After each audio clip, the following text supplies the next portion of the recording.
Longevity isn't something that you achieve overnight. It's the product of dedication, hard work, and having a passion for what you really want to do, and also wanting to be and do better. My next guest for today symbolizes exactly that. He's been in the business for almost 40 years. It's been 39 years since David O'Sullivan graced us and started speaking to the mics back in the days at Rhodes Music Radio, and before moving over to Capital Radio, and we'll get to chat to him about his life, who he is, what he does, and exactly why he does it. David, welcome to Conversation with Nnusi.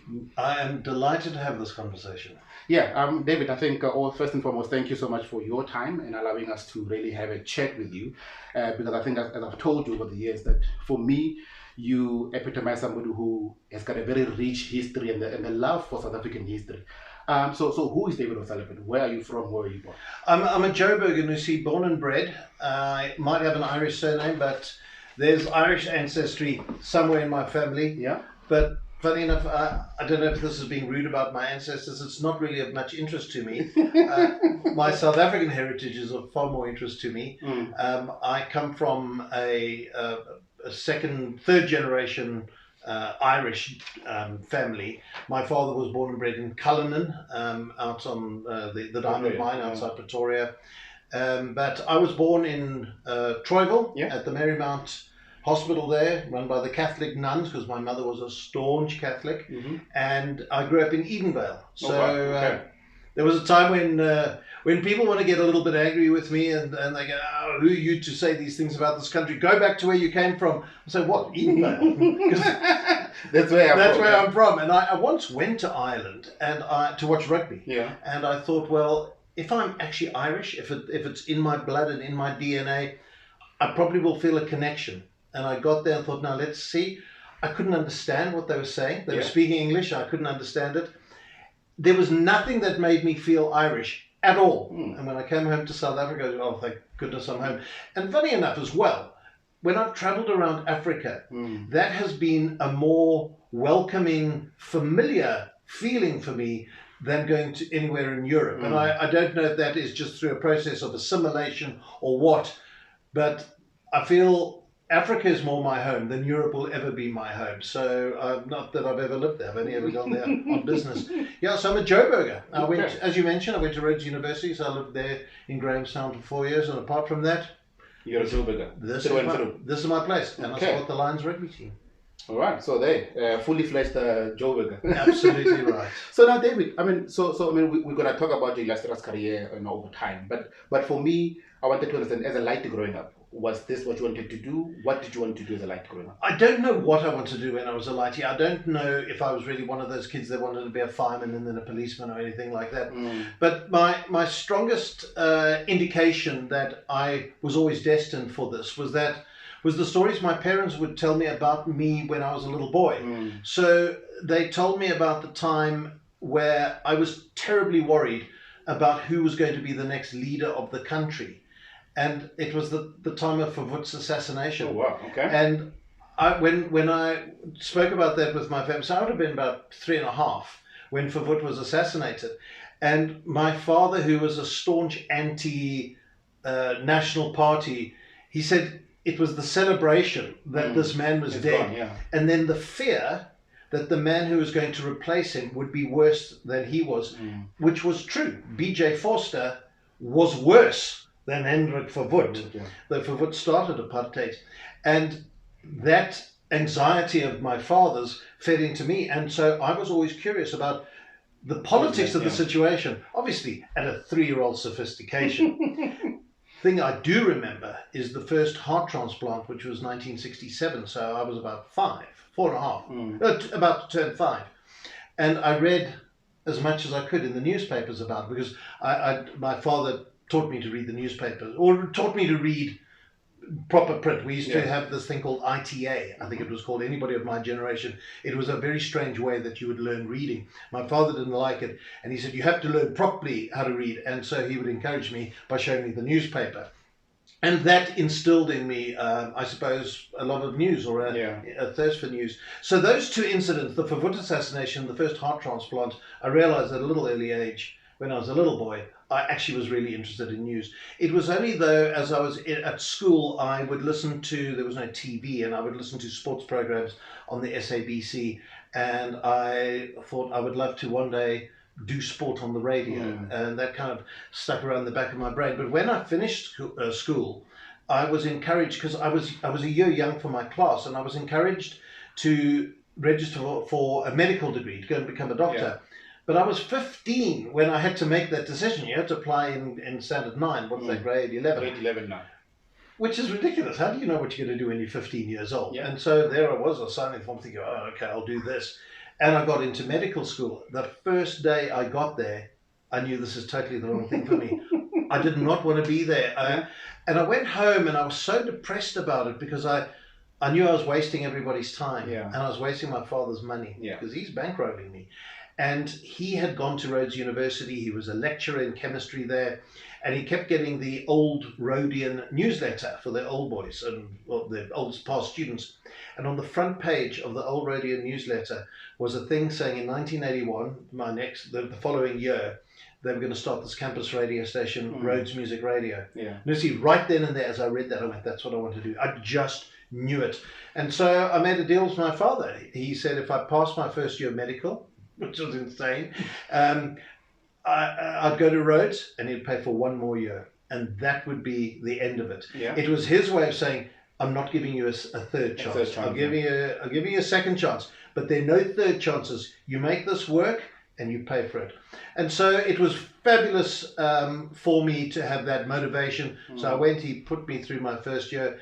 And then I made absolutely sure that after that, I could get bursaries, loans, whatever it might be, pay off them. And I managed to get bursaries. So it was only later when I went back to university, years and years later, to do a law degree that I then had to. I found out what student loans were all about, but that was another era. So then I went to Rhodes University. Okay, so you go to Rhodes, and then what were you studying? I was studying journalism and politics. Okay. But the sole aim of doing it was that I could work at Rhodes Music Radio. Once I got to journalism school, I realized there was a radio course in the second year, and there was an incentive for the top student in the radio course to get an internship at Capital Radio, which was the first independent station that had just started in 1979. Well, it started in December, so 1980. It was then 2 years old by the time I was getting involved.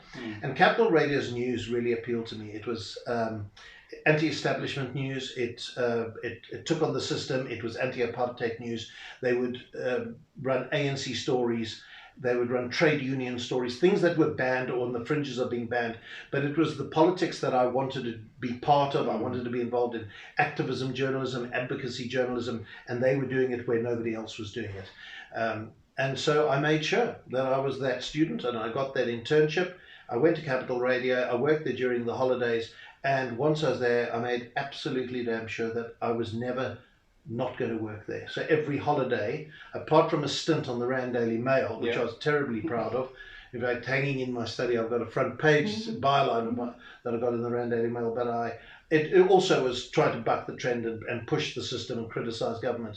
And I then worked at Capital Radio. That was what I wanted to do, and so it happened. So this was 1982 when you started working at Capital Radio. Yeah, so 1981 was was Rhodes Music Radio. 1982 was Capital Radio, and I was studying at the same time. But I would go there during the holidays, and I did honours up till 1984, and then I'm a white male, and at that time, all white males between the ages of 18 and I think it was 40 had to do 2 years conscription. We go to the army. And so for people of my generation and political thinking, we were the lefties. And so either you went into exile or you left the country. I mean, both of them involved leaving the country. Or you found an excuse not to do the military. I had none of those. I was fit and healthy. My brother, who's 2 years older than me, he was born in Britain. My mother's British, by the way. She's English. So she was, my father met her in England and married her and brought her back to South Africa.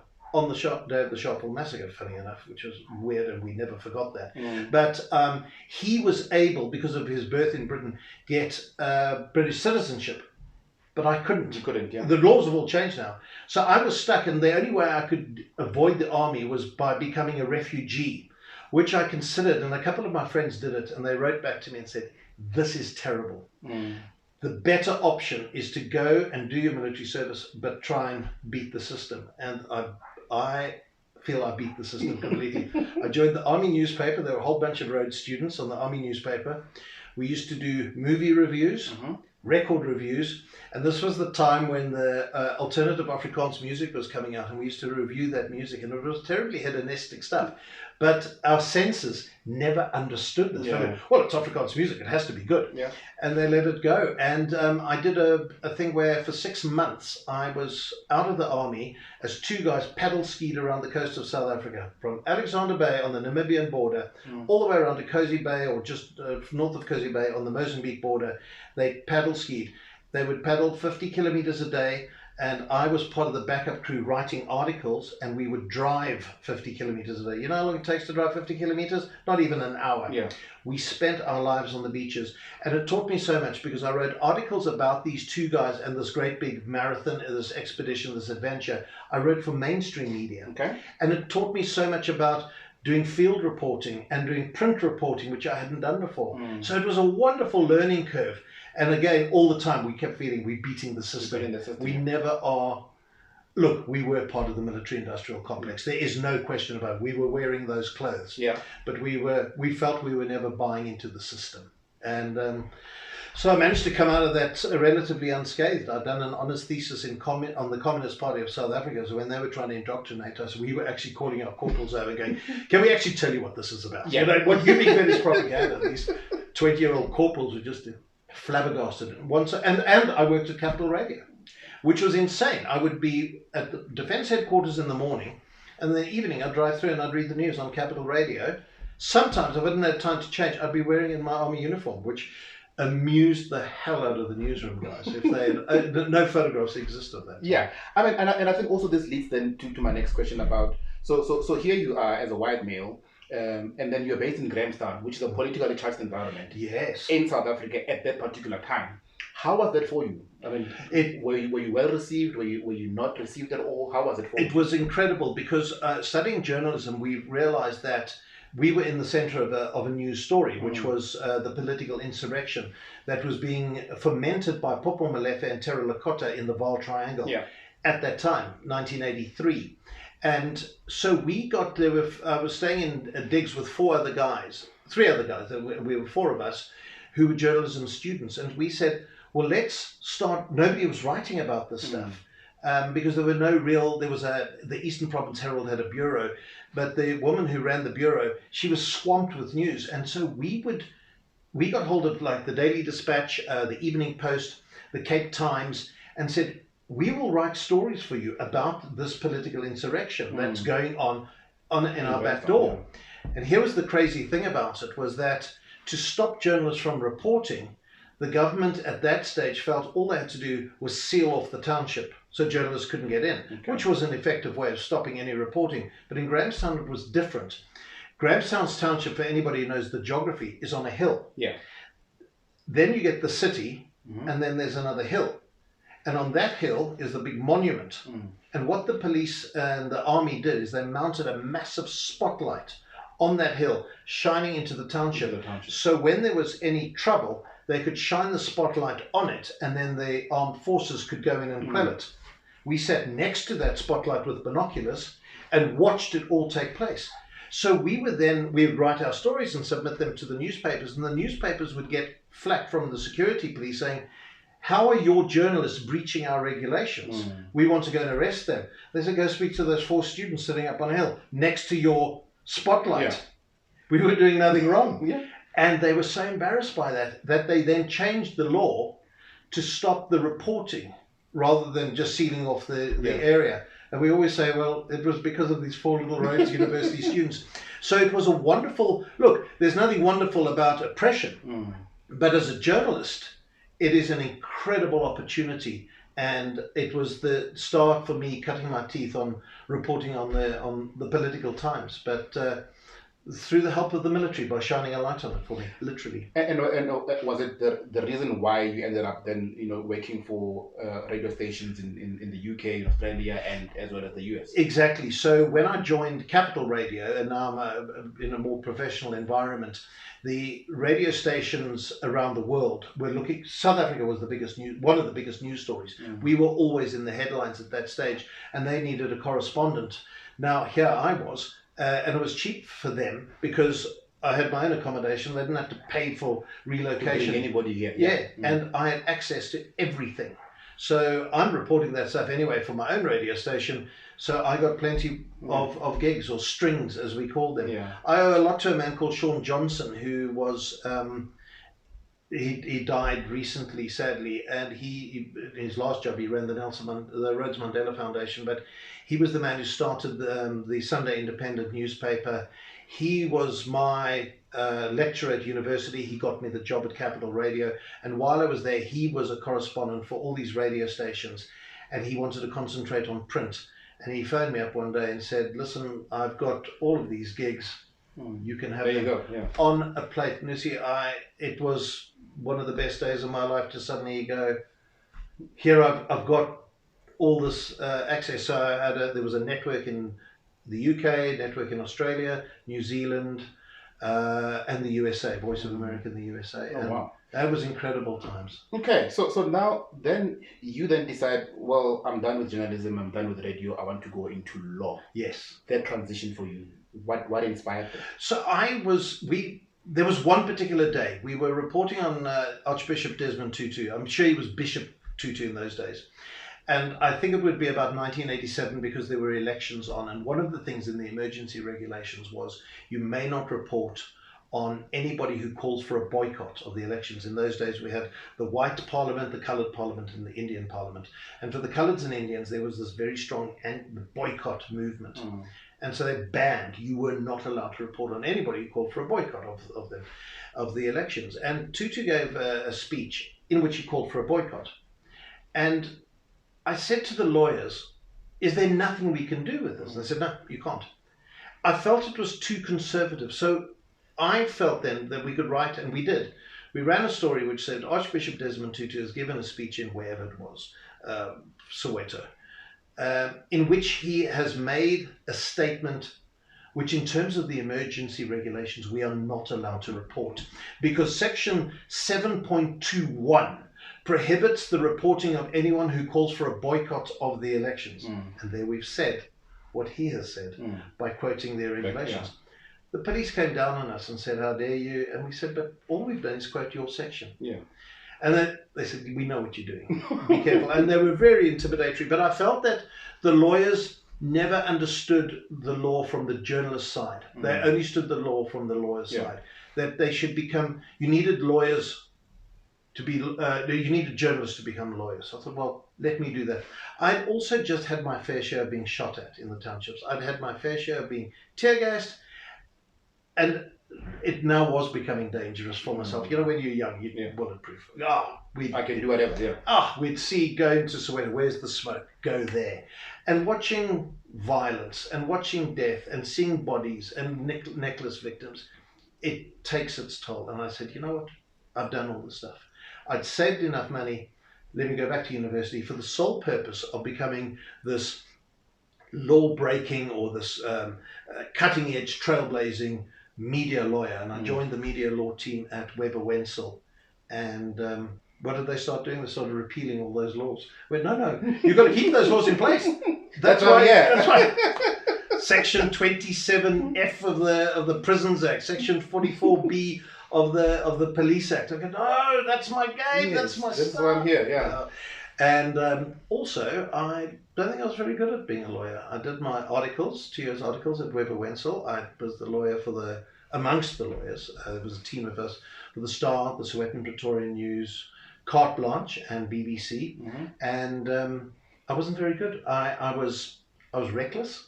I saw everything from a journalistic perspective, very little from a legal perspective. So I would push the boundaries all the time. And I remember we would A mate of mine also had been a journalist and came and did law, a guy called Malcolm Freed, who worked for the Cape Times and then for Agence France Presse, the big French news agency here, based in Joburg. As an AFP now. AFP, yeah. Exactly. And then he got sick and tired of it. Same as me. He was always a year behind me on this, but his exact same thinking. So we ended up at Weber Wenzel, and we'd go and watch these carte blanche inserts on a Friday evening. And we'd watch them and go, yeah, go for it. Oh, no. We'd always think, what are the chances of being sued? What are the chances of them taking action? What are the chances of them laying a charge? We go, nah, the chances aren't great, but that's not the way you should be adjudicating legal things.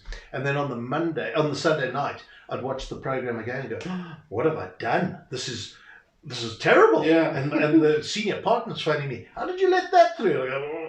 And mercifully, nothing ever happened. We'd always pushed the boundaries, but I felt that my world was not law. I had to be too pedantic. And also, you can't just be a media lawyer. You've got to learn other things. And they put me into a corporate law environment right near the end. And I was writing cease and desist letters to Chinese traders who are selling fake Levi jeans. And I went, this is not what I want to do. I was freelancing at 702 at the same time. I was reading the news on the weekends to make some extra money because you don't make much money as an article clerk. And Chris Gibbons, who was then the news director at 702, phoned me and said, listen, we're going 24 hours. We're calling the new brand Eyewitness News. Are you sure you're still interested in this law lark? And I resigned then and there. Put down the phone, typed up my resignation letter. Never finished my qualification, never did my board exam. Nothing. I waved goodbye to it, and I felt it's absolutely fine. I paid for it myself. I owed nobody. I wasn't married. It was all on me, and nobody else was compromised. I'll decide what I want to do, and I joined 702 and stayed there for 20 years. Yeah, so let's go to now 702. I mean, spent almost 20 years at 702. So the transition again, now you're switching lanes all over again. So now from law back to journalism and radio. So was that a smooth transition for you? It absolutely was, because I'd never stopped doing the journalism. Every time there was a big news story, I continued to do it. Even though I was a lawyer, I'd kept all my international strings. So I was still doing all that reporting. And funny enough, my two biggest stories came in that period while I was an article clerk. The first was, I'm trying to think of the sequence of, I don't know which came first, off the top of my head. Okay, one of them was the assassination of Chris Hani. It was an Easter Saturday, so I was working a news shift. I wasn't at the law firm. And while I was sitting at the news desk just after the 10 o'clock news, the phone rang on the news desk, and it was Chris Hani's neighbor. And she said, I live over the road from Chris Hani, and he's just been shot dead. And my first instinct is, this is a prank call. And I started asking questions. None of this is on air. And I realized very quickly that this woman is giving me so much detail with so much emotion that it has to be real. She spoke about a red car which pulled up. She said a man got out, he went up the driveway. And I said, how do you do? She said, I was looking out the window because her husband was in the front garden. I said, where's your husband now? She said, he's jumped over the fence. He's trying to revive him now. He's in the driveway trying to revive him. Please call. I said, why have you phoned me? She says, I don't know anybody else to phone. And then I said, what address are you at? She gave me the address, and then I cheekily said, can I just transfer you, because I wanted to record her. And she hung up on me. But now I had the information. But there was something in my head that still said, what if this isn't true? No social media, no other way of doing this. So I phoned Jill Marcus, who was then the ANC spokesperson, and of course she didn't know. He was still being revived by the neighbor. I phoned the police. Of course they didn't know. Janus Wallis was still driving away. I phoned one of our reporters, and she then had to get to Boksburg, to Dawn Park. And then I had to sit, waiting for somebody to confirm. And I thought, please don't go past the 11 o'clock news. I don't want to have an 11 o'clock news bulletin. Without the story. And I did. I had to have the 11 o'clock news. So I was reading the latest Easter Road death toll, stands out thinking, this country's about to go down the drain. We're about to have civil war. And what am I talking about here? And I walked out the studio, the phone was ringing, and it was our reporter to say, oh my God, I'm in the driveway and he's dead. And I went straight back into the studio. And that's when I remember just thinking, where are we now? This country, we are absolutely at a crossroads. And whenever people now go, oh, we're at a crossroads, I go, no, you've forgotten what... 1993. You've forgotten then. And the other one was the Bishu massacre, where it was the September holidays from university. And so I had nothing to do. I should have been studying. And it was a Sunday, and I went and got drunk in Rocky Street, which was my thing. And a mate of mine, also a freelancer, said, listen, there's going to be this big march from King Williamstown to Bishu. They'd been on 2 weeks earlier. Nothing had happened. It was a damn squib. Hardly anybody's going. And the ANC's got a big news conference in Joburg. Anyway, why don't we go down in case something happens? Yeah. And even if nothing happens, we still will be able to sell something. I didn't have the money to pay for an airfare, but my credit card did. And the next thing I found myself on a plane with a hangover, flying down to Bishu. And we just decided, let's not go to King Williamstown. It was so hot. Let's just go to Bishu first. And just saw this enormous amount of weaponry, the Cisco Defence Force out in force, roadblocks. And we bluffed our way in. We said, no, we're tourists. We come to the Amatola Sun. We're coming gambling. And they let us through. There was me, my mate Ross Dunn, who was from the Australian newspaper The Age, and 2 journalists from Agence France Presse. So the 4 of us got into Bishu, stopped at the Amatola Sun, dumped our stuff, and then we walked back, and were right in front of the soldiers as they opened fire on the crowd. And so we got this. Philip Littleton, my colleague from Agence France Presse, he got a photograph that went around the world. I think he got 50 front pages. And I was recording a helicopter because one of my strings was the Canadian Broadcasting Corporation. And I'd contacted everybody to say, look, I'm doing this. And they said, yeah, we'll take something if something happens. But they wanted ambient sound. They always wanted noise in their pieces. So there's a police helicopter. Okay, well, let me get the noise of the helicopter. So I was holding my microphone up, recording the helicopter. And the next thing, the shooting started. And one of our little techniques we had at Capital Radio was when you were in a scene of violence and danger, was to commentate. So you'd get that contemporaneous thing. You didn't have to kind of go back and say, now what happened again? Just to talk. Just commentate on what you see. And maybe you could use a piece of that in your news bulletin. So that was our style. So the shooting started, I hit the ground, and I started commentating. And it took me a little while to realize the enormity of what was going on then. Because I kept saying, they're shooting over their heads. They're firing blanks. The notion that they were actually shooting into the crowd with these R4 rifles, it can't happen. And what I found so interesting, Nnusi, was that years and years and years later, I'm interviewing survivors of the Sharpeville massacre. What was it like? They all said the same thing. We thought they were shooting blanks. We thought they were shooting over our heads. I went, isn't that extraordinary?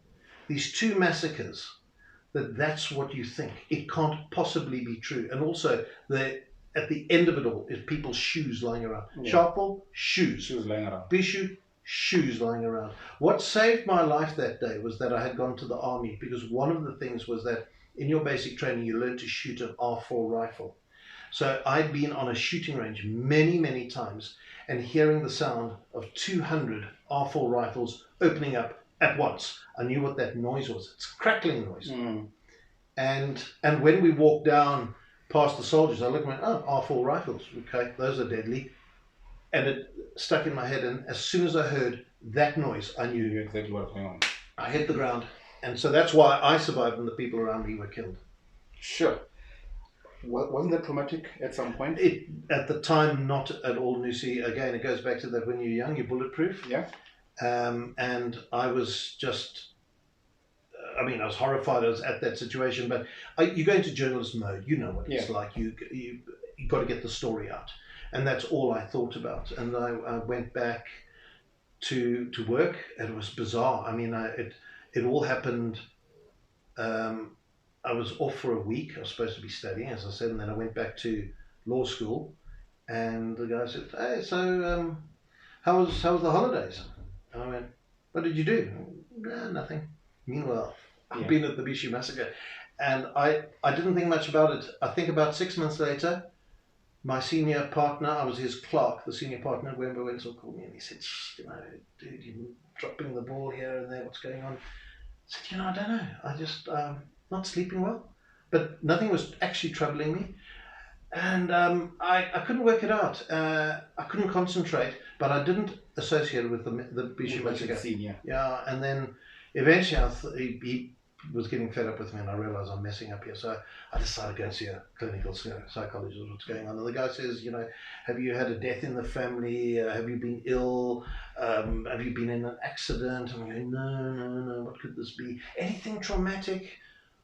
Oh, well, there was this thing 6 months ago. He went, what are you talking about? Dude, you got post-traumatic stress disorder. I didn't even know. Sure. So he taught me the mechanisms, how to deal with it, and happy days. I moved on. So yeah, it did have an effect. Much later. So 20 years later, you then leave, Talk Radio 702, and then you go join, given Kari's new baby at the time, Power FM. Yeah. How was that for you? Moving from a well-established brand like a 702, and then going to a newbie Power FM. It was very interesting for me because I'd been there for 20 years at 702, and I'd done everything, and I'd travelled the world, watching sport for them, going to Olympic Games, and just having the best time. And I left 702 for a couple of reasons. I think low on the priority list, but now that I think about it, was surely the most important reason. I'd been there too long. You've got to move on. Yeah. But they had moved me from the afternoon show to the early breakfast, which at the time wasn't bad for me because my oldest boy is autistic, and at that stage he needed a lot more attention. And I felt in the afternoons he'd come home from school, went to a special school, and then I wasn't there. You'd be on air at the time. So yeah, I was on air, and I thought, well, that's actually going to free me up. I can do it in the morning, early in the morning. Little did I know, waking up at 3:30 and broadcasting from 4 to 6 is actually soul destroying. So I decided to leave, and Given offered me a gig. It was a freelance gig, so I filled in for Tim Mediso doing the breakfast show for a while. Anybody who was doing the afternoon show, I'm trying to think, it wasn't TT in those days. No, he wasn't there at the time. I can't remember who was doing the afternoon show. And then he gave me a Sunday morning show. And it was lovely. I just kicked my heels there. It kept the radio going. But what I also got was a lot of corporate work and a demand to travel into Africa and teach people how to be on radio and how to be on TV. And it was the best time of my life because I've never been to so many African countries and explored as much as I was able to do then. And I didn't have the pressures of full-time work.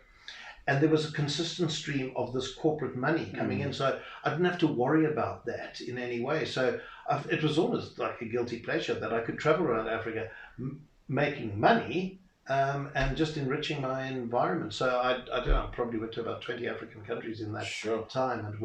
It was just brilliant. And then there was Gibbons' little... it was a little job. Eventually it was just the Sunday morning, so it was absolutely fine. And then from there you went to Hot 91.9. So Hot 91.9 was an interesting one. A couple of my mates were there. I knew them from Highveld Stereo. A guy called Lloyd Motheray had been the music manager, and he phoned me up and said, listen, I need a 1 hour current affairs kind of sports show. Won't you come along? And offered me through sponsorships. And this is the way they are so clever with their financial model. They get sponsors, and a percentage of that money goes to the presenters. So they don't pay presenters out of their own pockets. There's no salary or anything. Whatever they get, and they got 3 sponsors. And so the money that they were offering me was the most money I'd ever got at any radio. So isn't it amazing? The community radio station was offering me. And I said, sure.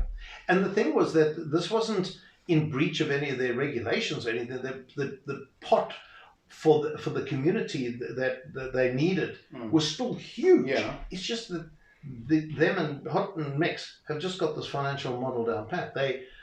It's the small operators, it's Joe's Plumbers, it's whatever, but they have got so much advertising that the pot just grows and grows, and they're able to pay properly for people. And so I was there for a year, maybe just on a year, maybe just under. And then I got a call from Kaya FM, which is my next point, right? So when Greg Maluka called you up, you were meant to be doing drive time. Afternoon drive, right? Yeah. Because the late Bob Mabena was there. So you are now earmarked and roped in to come and host the drive time show. That's right. And then before you could even sit down, Bob Mabana resigns, and then you are told you are coming to do breakfast. It was insane. How was that for you? It was insane. Lucy, I can remember it like it was yesterday. So they phoned me up and said, look, afternoon drive, make it more news-oriented, take us through the ANC elective conference at the end of that year, 2017, take us through the elections, and let's see where we go. But it was a 2-year contract to do the afternoon drive. So I said, sure, I'm interested. And then we was just negotiating the money, and then they went cold. I didn't hear anything, and I made phone calls, and nobody, they were not coming back to me. Then Neil Johnson, who was the program manager, phoned me and said, look, we're so sorry about this, but our plans changed. And I thought he meant our plans changed, we don't want you anymore. So I said, oh, no problem, I'll carry on where I am. He went, no, you don't understand, we want you to do the morning show. It was April Fool's Day. And I thought, okay, this whole thing, they're having me on. Yeah. And I didn't accept it. I went, no. This is insane. You're not going to get me. I'm a middle-aged white man. Your main Kaya listener is a 35-year-old black woman. Yeah. I'm a 58-year-old white man. I'm none of those things. Maluka goes, no, it's fine. Don't worry about it. So I took the job just because in radio, you want the breakfast show. Yeah. The breakfast show is the prime show. Yeah. So I wanted just to be able to have on my CV that I did a breakfast show. And then I had a month until I started, and I honestly had literally sleepless nights. You know, you joke, you say I had sleepless nights. It's a metaphor. I didn't sleep well, or I was worried. I could actually not sleep. And I went, this is going to be a disaster. I'm going to be dragged on Twitter. I'm going to be pilloried. And Greg Maluka said, the Kaya audience isn't like that. Don't worry about it. And I said, but how must I do this? What kind of person should I be? He said, just be yourself. Because I said, I don't want to, I'm not going to be the guy who goes on there and goes, okay, I've got a black audience, so do me long, everybody. It's just insulting. And if I learn how to say hello, how are you in various African languages, that's also insulting because that's all you bothered to know. Either I know the language properly or not at all. Was my philosophy. I'm not going to come in African print shirt and start wearing beads and bangles and things like that. I'm just going to be me. And he said, yeah, that's exactly what we want you to be. And 5 years later, here I am. I'm still here. So let's speak about your first show, because I think you, for me personally, I think you got a baptism of fire, because I think your first show you had a fight with the Kwazatu spokesperson. Oh, you are so clever. Around Jacob Zuma booing at the stadium. Nnusi, you are. This is a phenomenal memory or magnificent research, but that is exactly right. I want to give. So yeah, Jacob Zuma had been booed at a May Day rally,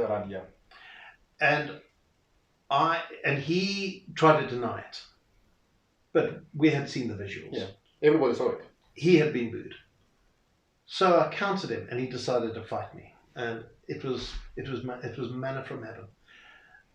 To this day, I want to give that guy a bottle of scotch. To say thank you. Thank you so much, because it's exactly what Greg Maluka wanted. He wanted somebody to come in and push the boundaries. He didn't want this to be bland. He wanted it to be in your face. He wanted it to be different. And this guy wanted to pick a fight, and I could fight back with him. And it was also a fight that wasn't going to polarize people politically or racially or anything like that. It was people who understood what is truth and what is lies. That's and it. I was there to fight for the truth and not let people get away. This whole concept of talking truth to power. Yeah. That's what they wanted. And it was as if this guy went, I'm going to do you a favor, mate. And he argued with me. And so, yeah, I didn't feel it was a baptism of fire. I felt it was a golden pathway. To say welcome home. Thank you very much. Yeah, welcome home. Welcome home, yeah. And I never had to look back after that. So, I mean, you've been on Kaya for 5 years, I'm into my fifth year, so it's 4 years going to the I'm in my fifth calendar year. Let me put it like that. So now you did breakfast, I think, alone for like 3.5 years, if not shorter than that. Yeah. Then you are now part of a trio. Yes, yeah. So Tabiso Sekwani and Jason Goliath. Jason Goliath. So what I said to you, Greg Maluka, was that as we approached the elections, I said, once the elections are over, then the job you asked me to do is over. Done, yeah. You wanted me to harden things up.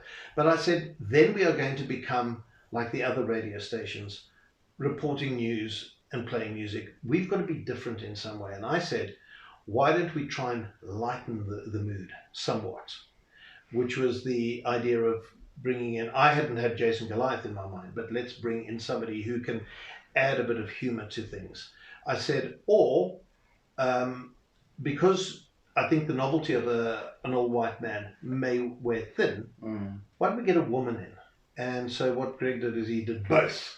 Okay. Greg, yeah. Yeah. So we went, okay, well, fair enough. And so in they came, and we met before we started on air. We met, and we decided to get together and have a lunch, but we'd bring all of our families, all the kids, and we could meet everybody and everything. And we had this long lunch, and we had met the spouses and met the kids, and we just formed bonds. And I'm so proud and pleased with the fact that we're not just colleagues, we're mates. Yeah. We really are genuine mates. And so it has been the easiest ride. And I love the fact that so many of my former colleagues had privately said, he'll never survive this because he wants to be the main guy on the radio. And actually, I don't. I'm very happy to share that spotlight, and I'm very happy to share it with people who will bring something else to the party. Yeah. I can't do what Tobiso brings. I can't do what Jason brings. They can't do what I bring. And the three of us make a very interesting package. I know there's criticism that it's too much, and maybe that's valid. But quite frankly, from my personal perspective, I'll speak completely selfishly, it's working, and I love it. Right. So, I mean, David, I'm sure if I can go into your garage now, I'll find tapes upon tape of everybody that you've interviewed. Is there anyone that you still want to sit with and have a chat with? You know, Nnusi, to your right there is a whole lot of space stuff. There's a lunar lander, there's a Saturn V rocket, there's an international space station, all these models. I'm obsessed with space travel. I'd love the conspiracy theorists to say man never went to the moon, and all I can say is you just don't understand science. And you don't celebrate the greatest scientific achievement by man. And if you think, well, the flags are wrong and they were in a studio, you have not understood how things behave in a vacuum with almost zero gravity. But the fact of the matter is, we went to the moon and we came back, and it was just the most amazing thing. 12 men went. I once got challenged, if we'd gone, then why didn't we go again? And my answer is, I once went to Vietnam, but I've never been again, so that means I didn't ever go. I would love to interview a man who walked on the moon, and they are dying because they're old men now. That would be the one thing I want to do. I mean, I managed to interview Nelson Mandela, and I'm not so bothered about interviewing other political leaders because it just doesn't excite me. I want to talk to somebody who did something that almost nobody else ever did, and that's walk on the moon. Walk on the moon. So so that would be it, and my obsession for space flight and space adventure remains. I mean, David, at some point you need to get off the stage, right? Then you need to hang up your mic and hang up your earphones. When all of this is said and done, what would you want us to remember you for and as? Geez, Nnusi, that is the kind of question you really want to tell me, when you say, can I do this interview? So I've got a week to think about it, because I've never actually thought of that. Possibly I want you to remember me as a guy, a journalist you could trust. All I've really got is my name, my reputation, and I want people, I get really angry if I say something which I know to be true, and somebody says, oh, you're being an idiot. That really makes me angry, because my research will be sound. I will have checked my information. If I'm reasonably wrong, I don't mind.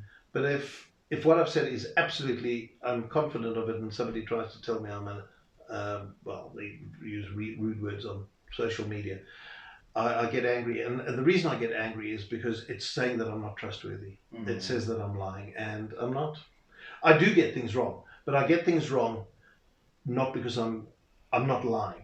I get things wrong because I got wrong information. I drew a wrong inference. But I make sure that I try not to do that. So I think I want to be remembered as a broadcaster who could be trusted. If that answers, that's good enough. I think that's good enough. I think eventually when we think David O'Sullivan, we must think about trustworthy, reliability, and somebody who was honest in their reporting. So I think that's fair enough. That would be it. And the last one, are we ever going to see a book? You see, you got all the books behind me there, and I look at some of the books by journalists I've written, and they've done bigger things and better things than me, and I think that I had a good life in journalism, and I've continued to have a good life in journalism. It wasn't, if you were in my era of journalism, you had to have done what I did. So what I did wasn't remarkable. I think the people who are the great investigative journalists who break these big stories, who are doing exclusives, I think those are the guys who write the books. I think that what maybe does make me a little bit different is that I was able to do hard news and sports. So I'd be at the Bishu Massacre, and I was at Josiah Tugwani's gold medal win at the Atlanta Olympics. And I know no other journalist did those kind of things. I hosted a sports show on TV, and I hosted the Oscar Pistorius trial on Carte Blanche's channel. So I did a massive range of things, and I've got lots of great little anecdotes of all of that, which ultimately, listen, I suppose I can't say I'll never do it, never say never. When I'm retired, maybe I will write a book about those times, but only for my children. So my kids would go, what did that old boy ever do? They can live that. Yeah, that would be it. David, thank you so much for your time. It's been insightful as always. Nnusi, it's always a pleasure, and thank you so much. I feel very privileged to have been asked. Ladies and gentlemen, this is David O'Sullivan on Conversations with Nnusi. Please subscribe to our channel. It's Conversations with Nnusi on YouTube and on Spotify and SoundCloud. It's Nnusi Gazi. Thank you.